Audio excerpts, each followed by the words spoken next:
Hello everyone, I hope you're all doing well. I'm Soham and I'll be speaking in brief about anti-Parkinsonian drugs. So, let us start from the basics. So what is Parkinson's disease?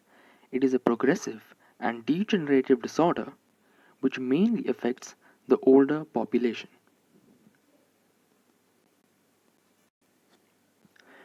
To be more specific, it is an extrapyramidal and motor disorder,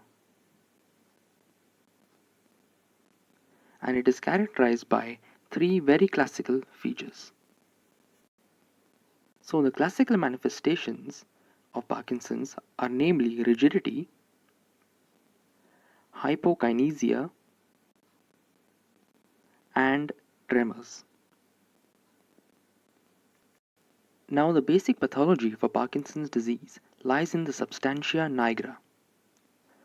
Parkinson's is basically a degeneration of the neurons which are present in two common areas, namely the dopaminergic tract, also known as the nigrostriatal tract, and the pars compacta of the substantia nigra.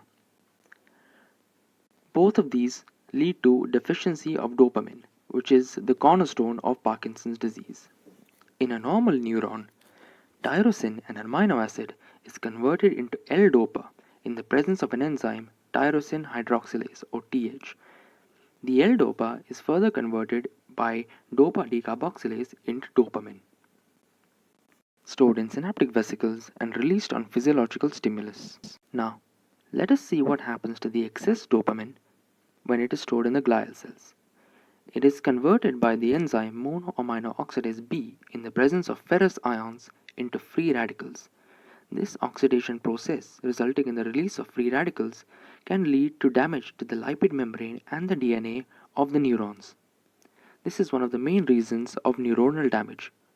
Glutathione is responsible for clearing away the ferrous ions.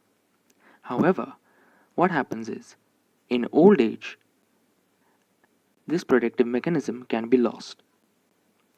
It may occur in old age as well as any acquired comorbidity. Having understood the effects of neuronal damage and dopamine deficiency, you might be wondering why we simply can't give dopamine to curb the effects. However, please realize dopamine cannot cross the blood-brain barrier. Levodopa, on the other hand, can cross. Levodopa, however, has its own set of problems. Peripherally, by the enzymes DDC and COMT, it is converted into metabolites dopamine and 3-OMD or 3-O-methyl-dopa. In order to increase the levodopa concentration, carbidopa is a common drug given along with levodopa, which inhibits DDC, and entacapone is a COMT inhibitor, which prevents the formation of 3-OMD. Coming back to our GABAergic neurons, the excess dopamine is converted by MAO-B and COM-T into the metabolites dihydroxyphenylacetic acid and 3-methyltransferase respectively. Hence, the drugs Selagiline and Rasagiline are given to counteract the effects of MAO-B, and talcapone is a COMT inhibitor to prevent formation of 3-methyltransferase. Also, sometimes drugs which are direct stimulants of dopamine, namely dopamine agonists, are given. Ropinalol, bromkarpidine, rotigotinel, and pramipexole. Now, dopamine depletion has another effect, namely pseudocolon release. This release of pseudocolon causes an overstimulation of the acetylcholine receptors which are present on the postsynaptic neuron. This excess stimulation of the cholinergic neurons is responsible for the motor manifestations which are seen in Parkinson's disease. Hence, the GABAergic neurons stimulate the cholinergic neurons. Namely, these motor manifestations are tremors and rigidity.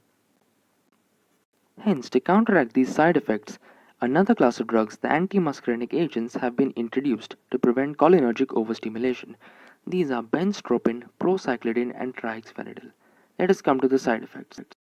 Levodopa and carbidopa have nausea, loss of appetite, hypotension, mental disturbances as side effects. Monoamino oxidase B inhibitors have nausea, insomnia, dyskinesia, and visual disturbances as side effects. COMT inhibitors have diarrhea, urine discoloration, and liver toxicity. DA agonists have nausea, daytime drowsiness, orthostatic hypotension, and antimuscarins have constipation, urinary retention, and dry mouth. So thank you for listening to my 5-minute brief overview of anti-Parkinsonism drugs.